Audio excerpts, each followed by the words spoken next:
Hey guys, my name's Crystal Kenny, and I'm in love with creating. All things artistic and imagination involved.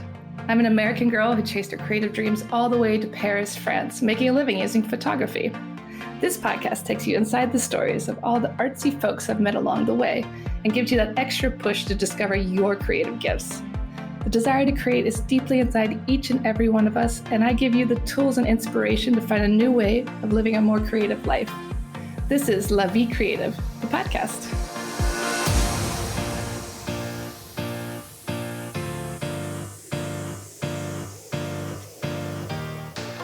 Claudine Hemingway is a descendant of famed writer Ernest Hemingway.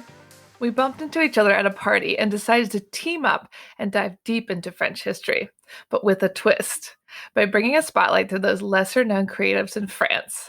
This is History with a Hemingway. So welcome back to Paris History Avec, a Hemingway. Today we have a very special episode with Claudine. You know, normally we talk about women in French history, and today we're going to talk about Claudine's history with France. So I'm very excited for this episode. What about you, Claudine? This will be an easy one for me. Not a lot of research. Yeah, I think you know yourself pretty well, right? I hope so. by this time in life, we hope you do. And you've been traveling around Paris for the last couple of weeks. You've been giving all kinds of tours. What have been some of the highlights that are going on in Paris right now? Well, the biggest thing is it's been amazing to be able to be back here, of course, after, the last 18 months that we couldn't. And then, basically for that I could spend as much time as I possibly can in the Louvre is the best part. Yeah, I was going to say, you should just move into the Napoleon apartments. I would love to. I thought about maybe hiding in the middle of that round couch that's underneath the gigantic chandelier where they have like potted trees coming out of. And I thought maybe I could just hide in there and then I just sleep on the little round couch every night. I think that's such a great idea. That couch doesn't look very comfortable, but I would love to just be in that place all the time. For those of you who have not visited there, it's just the most beautiful part of the Louvre. And Claudine can tell you more history on that later, but the Napoleon apartments, definitely go there at some point in your life in the Louvre. They're gorgeous. Napoleon III apartments, that is. Napoleon III, yes, because we always think there's one Napoleon. There was a lot more Napoleons, guys. There's a couple. Well, I want to go back to talking about some of your family history. Your name is Claudine Hemingway. You do have relations to Ernest Hemingway. Talk a little bit about your family's history. Where is the relation with Hemingway? It's on my grandfather's side. So my grandfather was Parker Hemingway, and it's related through his father. It's one of those cousins kind of things, and I get so confused when it's like, second cousin once removed. It's like, what exactly does that mean? So it's on my grandfather's side, Parker Hemingway. My grandmother, Patricia, they got married in 1944. Wow. And my grandpa served in World War II. He was a co-pilot with the Air Force. He was stationed in Alabridge, England. And one day he came over with, all of his fellow airmen. And they came over to Paris for like a day. And that was the first time he saw Paris. And then he decided he, loved it from that moment. And then about a little less than 30 years later, so it took a little while, but he and my grandmother came back for the first time in 1972. Oh, wow. Long time later. A long time later. So they came back in 1972 and they did, what most people do. They came to Paris for like 5 days and then they went on, they went over to England and to see some people he met during the war. And, and then after that, they would come back to Paris about 6 times before my grandpa passed away in 1994, I think it is, 1994. And then my grandma she'd come a couple times after that, but she'll be 99 in December, and she still talks about how much she loves Paris. Wow, great genes. I know I told you that before, but 99, go yeah. Grandma. And what was their connection to Paris? Why did they keep coming back here? Did they feel a special connection? They loved the history. What kept bringing them back? I think, my grandma, if you ask her, all she always talks about the pastries. Yeah. My grandma would survive on chocolate if that's all she could possibly have, and sometimes that is all she eats. But she loved the pastries, and then just the just how beautiful everything is. My grandpa would was a amateur photographer. He loved taking pictures. So when he would come here, they would my grandpa would get up early in the morning and my grandma would stay in bed, and he would get up and just head out with his Konica camera and just hit the streets taking pictures of things, in the morning. He'd stop at a cafe and get a cafe. And he would write in his little journal that I have all of them, and would be like, walk to the Tuileries today, stopped at cafe, very good baguette. And he would underline very good. It was they're the cutest thing. And so then he'd go back and get grandma when she was deciding to wake up and get dressed, and then they'd head out to visit the city, and he would just keep taking pictures. But they both, my grandpa was just, he was he loved to explore. He loved to travel. He did love Paris, but I think his also was more just, he just loved to go visit places and just, meet the people. And he was stationed in Japan for a while after World War II. And he loved the people, and he took so many pictures of the people just in general, not just the sights. And so Hmm. he was always really inquisitive. Grandma definitely loved how beautiful Paris is, and chocolate. Yeah, I mean, she's a woman after my own heart. I love the chocolate too. Yeah, yeah. I have to bring back lots of chocolate every single time for her. That's so sweet. And you said you still have your grandfather's journals. So what's it like reading through those? Like, did you discover any things that have changed, or is it sometimes hard to read them? Like, what is that like going through history through your grandfather's words? It's really there. It's really. I love looking at him. I love seeing his handwriting, and I mean, they weren't like really long journal entries. It would just basically be, like a lot of it had to do with food, Yeah. and it would say like very good onion soup. Like he seemed to be on just like this exploration to find the best French onion soup in Paris, but he never said where, which I wish he would have said Ah, where, because then I would love to go back there. And then, but he would just put in there, like, saw a woman walking today with baguettes. So what he would do then is they'd come back from Paris, and he'd send off his film to get developed, way back when, kids, that's what we had to do. We didn't get it on a digital screen. And he would wait, and the pictures would come back, and he would take his journals, and then he would sit down with the pictures and write on the back like the date and any info about it, that's so about what cute. was in the I picture. love seeing how you've been going through and using his pictures to recreate the pictures. Yeah, that's one of my favorite things. I always go through now at this point, because I've been here so many times. I kind of am running out of new ones to recreate. Um, but I bring them with me, and then I go and find the exact place and then hold it up, and try to get it so I'm standing in the exact place that he was. And do you feel closer to him when you're doing these things? Do you feel like it's kind of like retracing his steps? Oh, for sure. I mean, there's one picture that he took on this building that's on Boulevard Saint Germain, and it's more over at the start of Boulevard Saint Germain, and or at the end of it, I should say.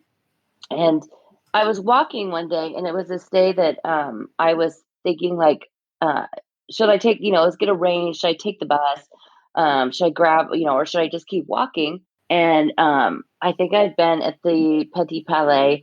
And so I just was like, well, I'll just walk back to Saint Germain. And I kept walking, and I come across this building, and I was like, the facade of this building looks really familiar. Like it had, and I don't even know what you call it, but it's like this imprint in the stone of the Mhm. building. So, a lack of a better term, it just kind of looks like, not worms, but it has these like crazy, squiggly things on it. I'll post a picture on the website. But I see this, and I was like, why does this look so familiar? And I always have his photos with me. And I pulled them all out and was like digging through them. And I was like, this is the exact same building that Oh, he wow. saw.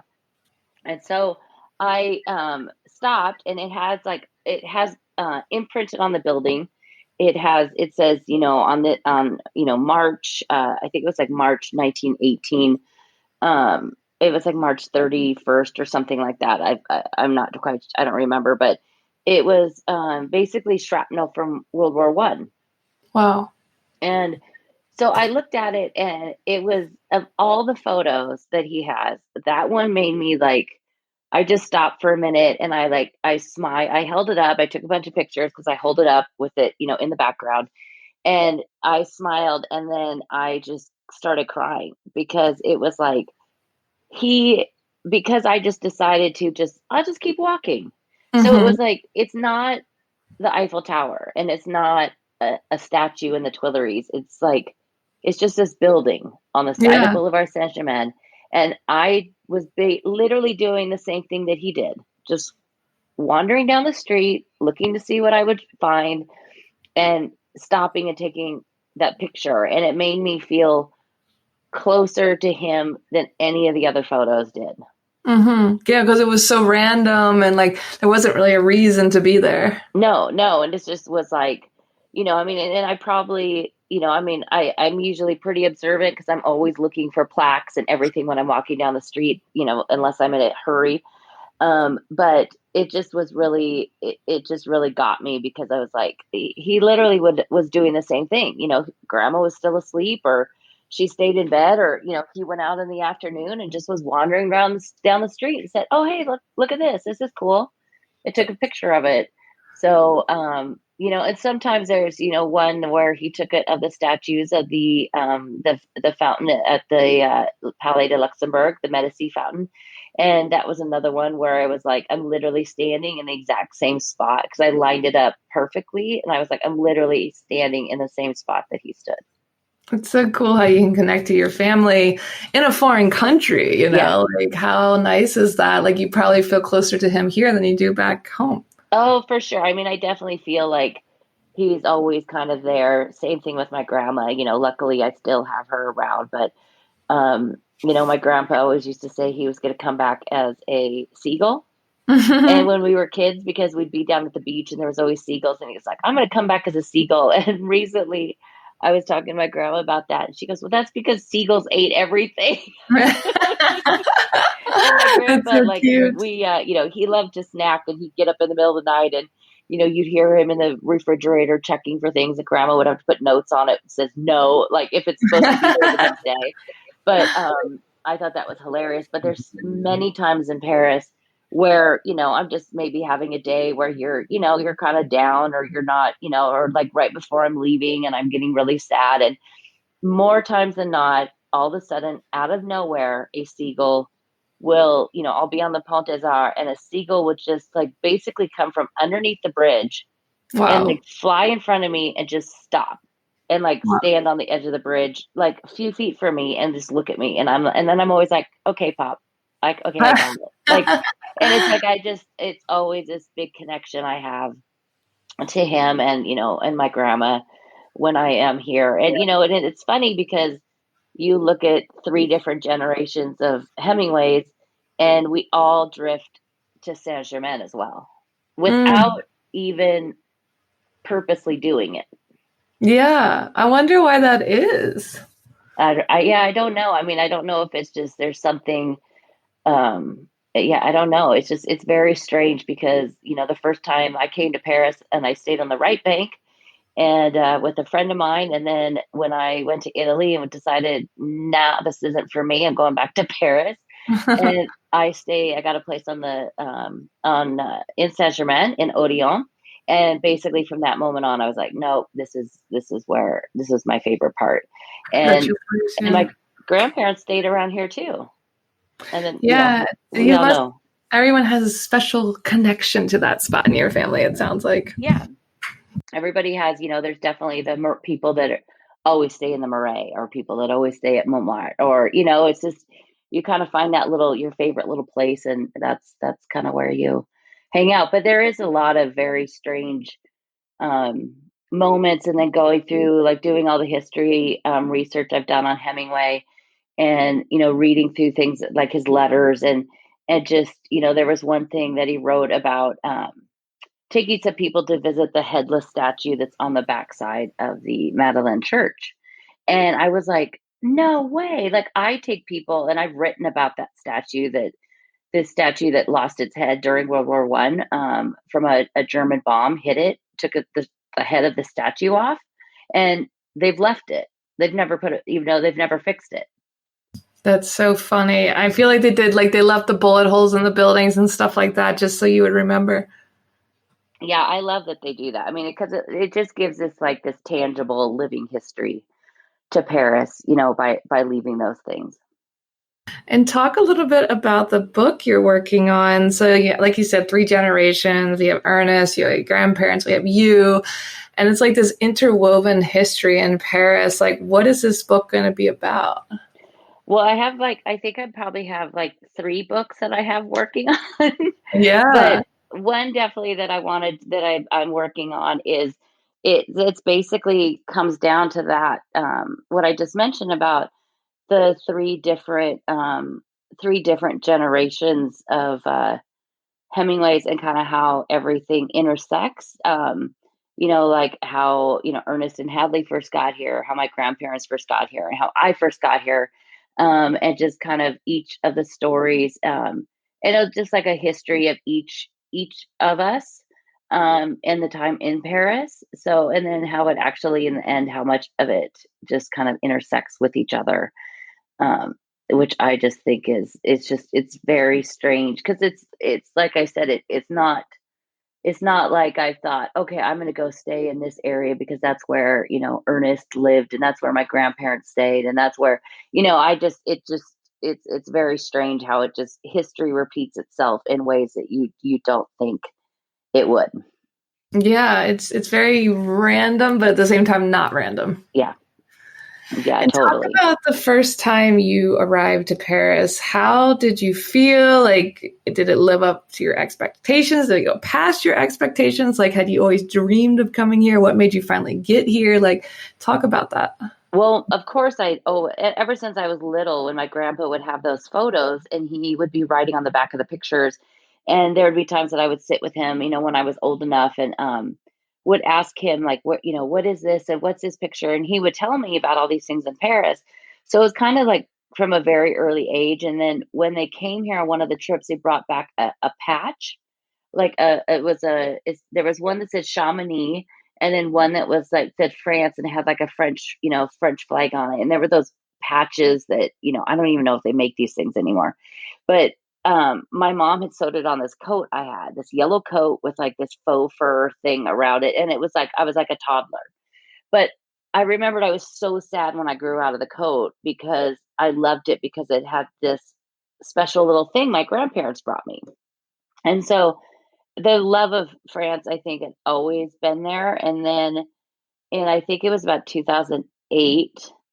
I decided, because the Tour de France was on, or was coming up, and it was one of my favorite things to watch. I absolutely loved it. And it's, even if you don't know about cycling, every July, it's amazing to watch for like 5 or 6 hours of just aerial shots all around France.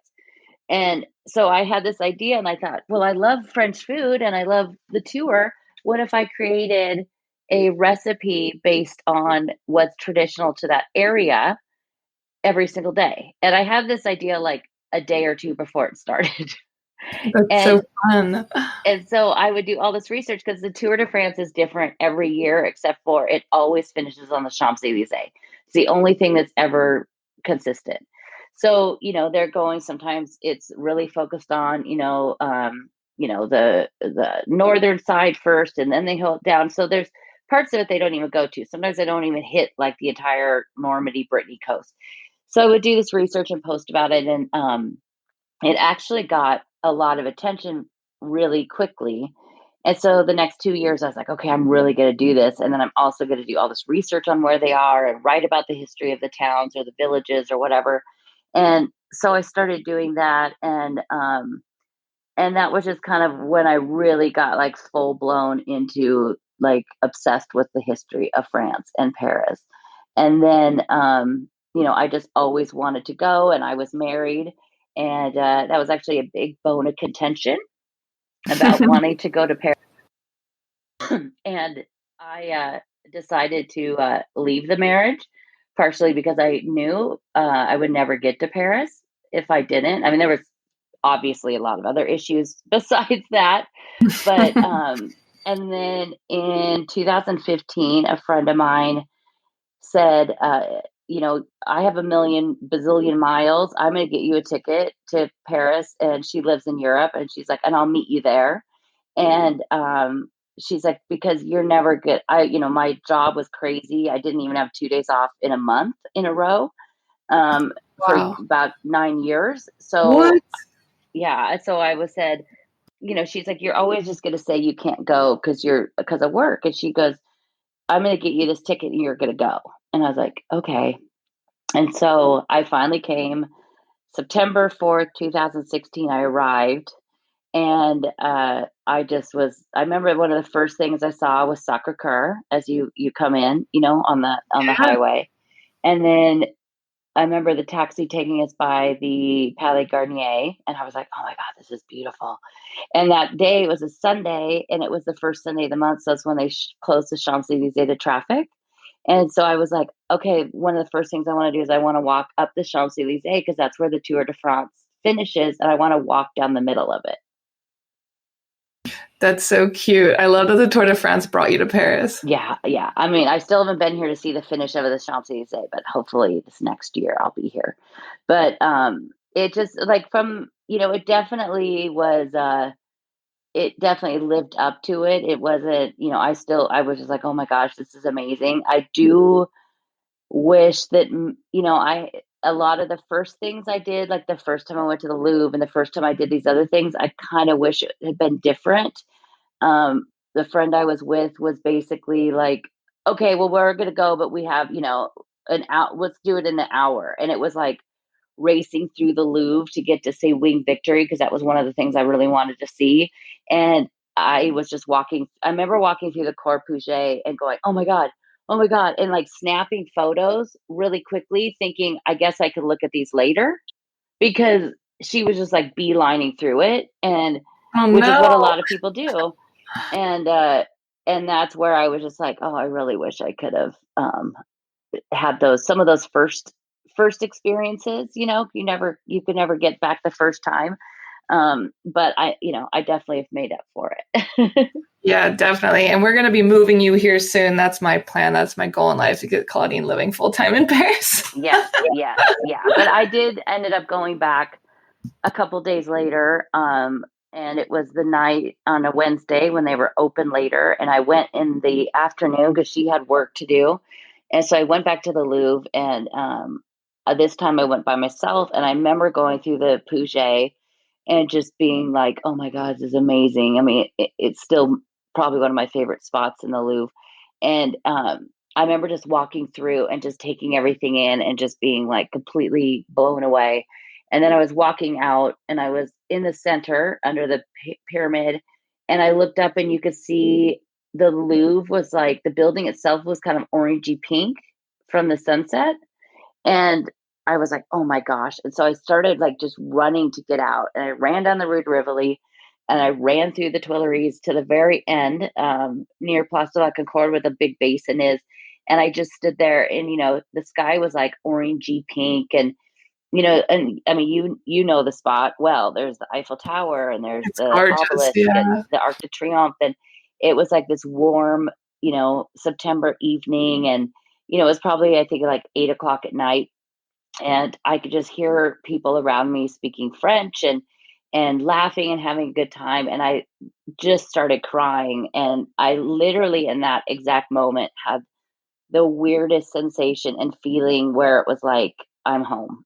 And it was like, this is why, all the things in my life that worked out or didn't work out, or maybe wasn't the greatest relationship, or maybe wasn't the greatest job, I felt like everything happened to get me in that exact moment and second in time, and everything locked into place. Oh my God, that's like giving me chills. It's so beautiful. I mean, like obviously, I always tell everyone that I know, I'm like, if anyone should be living here, it's Claudine. Like Claudine, like really loves Paris. Like I know a lot of people say, I love Paris, I love Paris, and even me, like I do love Paris. I have an interesting relationship with Paris, but I didn't like dream of always like living here, coming here. It Yeah. just kind of happened. But you're one of those people that, it's always been connected to your family, to your life, and it's a deep connection, obviously. So I think it's always so beautiful when people like that can like realize their dream, because you could have just stayed married, you could have just never came here, but you were brave enough to take that step. Yeah. I mean, it definitely, and now, I mean, and that was funny because I came back. I was in Florence for a few days. I came back to Paris. I then extended it another 10 days. I extended it again after that, another like 5 or 6 days, and then had to leave. And I was just like devastated. And I get back, and I think I was back for about a week or so. And then I was like, I have to go back. I can't take this. I just have to go back. And I literally came back a month later in like the beginning of, I think it was like the beginning of November or something. I was here actually for the election, the night of the election of 2016. But Oh, wow. I Interesting. yeah, which was a good place to be. But I came back, and then after that, I think I was back again in the spring, and then I came in the fall, and then the next year I was here in January. Like then I was here 3 times a year, and then every trip was longer and longer, and now it's 5 weeks, now it's 6 weeks, and now it's 3 months. Yeah, I think that next time is going to be I live here. Yeah, yeah, definitely next year, definitely next year. Well, thank you for sharing your story with us. I just want to end this show with some of the things that you think that people should know about Paris that are typically missed on the blogs or whatever. Like, what are some things that people definitely, as far as like how to act here or things they have to see? Like, what are your recommendations? Well, I think the biggest thing, and everybody says this, but there's a reason why everybody says this. It's about, definitely come. You don't have to learn a lot of French to come here, but just learn like bonjour, merci, those things, especially when you go into a businesses, restaurants, or get into a taxi, just say bonjour, monsieur, or something. It really goes a long way. And if you don't, you could really put yourself in a very bad place. Also like don't just walk up and just start speaking English, like, say parlez-vous anglais, or most people in Paris do, especially if you're going to museums and restaurants and things like that. Um, the other thing is one thing that always gets me is I have so many people, and I've taken people into the Louvre that have said in the past, like, I always avoid the Louvre because it's always too busy. And there's a lot of people that say, big publications and other people that are writing about coming to Paris or say, skip the Louvre and go here instead. And it's like, that literally makes me die inside a little bit because I love the Louvre so much. But it's the thing about the Louvre is the only part that's chaotic in the Louvre that's not enjoyable to be around is around the Mona Lisa. And once you basically get, you know, a, a few rooms away on either side of where you enter, where she is, it's you could be in the Louvre sometimes for like an hour and only see the guard. Yeah, it's so true. It's so big. It's so big. So when people say like avoid the Louvre or do, it's that's definitely like no, please don't, because there's the Richelieu wing and there's the Medici gallery, and just to go in there and see those paintings. I sat there a couple weeks ago for 3 hours because I was doing all this research on each painting and making a bunch of notes. And I think maybe in the 3 hours I was there was maybe a dozen people walked in and out in 3 hours. So, I was that was like, I was like, this is my office for the morning.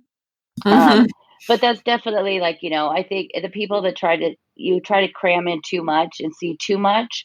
If you only have a few days to be in Paris, of course, and that's what you need to do. But, some of them, try to get around to see everything. I think one thing that both you and I recommend is to do one of those deux chevaux cars. It's really cute, and you could just do it. It's a private little tiny French car, and it could be you and your friend you're with, or whoever, and it's like 70 euros for an hour, and they'll drive you around by like basically all the big spots, so you could see everything.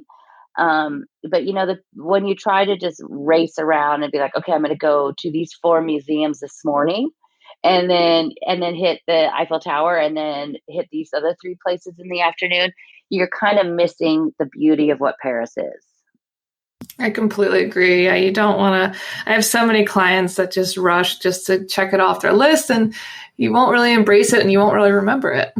No, yeah. I mean, the greatest thing about Paris is just, it's just how, the French just take things slower, and they enjoy, a meal, and they enjoy spending time with people, and just sitting there, and, just taking in, watching people walk by. Somebody just asked me, they sent me a message and said their husband's coming in next week for a day or two, and what are the must see things to see, things to do, and places, and things to eat. And I literally just told them, if you only have one day, just sit at a cafe out on a terrace all day long. I like that. Yes, it's so true. People watching, eat some great food, and chill. Just look at Paris and take it all in. If you're busy rushing to get everything in, you're not really going to remember any of it. That's so true. I think that's a great note to end on. And you guys know where to find Claudine, ClaudineHemingway.com. Check out her website, check out her history posts on Instagram, book a tour with her, and let's all send her positive vibes to get her butt over here full time. Soon, very soon. Very soon. Thank you for listening to Paris History Avec a Hemingway. If you want to find out some more, you could always find me on my Instagram page, Claudine Bleu Blanc Rouge, and that's Bleu, as in the French way to spell it. And each day I post a daily history lesson about a person or a place or something in Paris, or it's lots of fun facts. And then also at ClaudineHemingway.com, where you can also sign up for my newsletter there.